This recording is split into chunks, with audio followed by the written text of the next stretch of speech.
Magandang gabi sa inyo mga bata.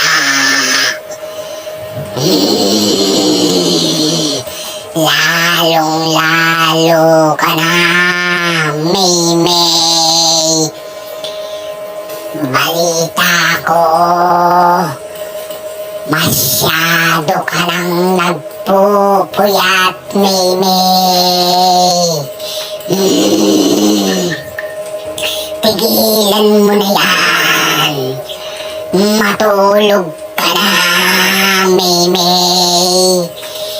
Wala kang mapapala dyan. Mamamaga lang ang mamata mo sa paglalaro ng cellphone. Maymay, pati ang pagkain mo sa tamang oras ay hindi mo na nagagawa. Kaya naman ang mga magulang mo ay nagagalit na sa'yo, Maymay. Kumain ka na sa tamang oras, Maymay. At huwag ka nang magpuyat.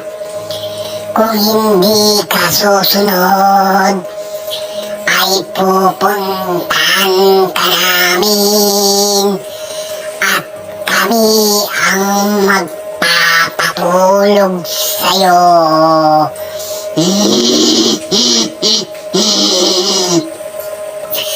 At ang mga mata mo, Maymay, ay dudukutin namin.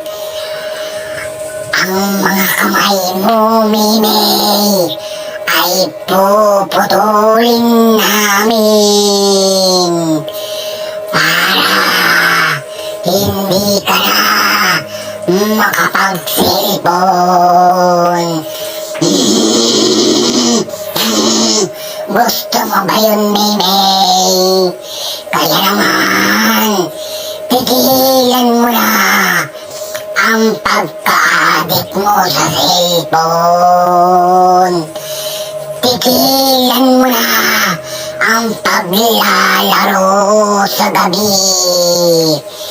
Kung hindi, ay gagawin namin talaga ang dukutin at putulin ang mga kamay mo.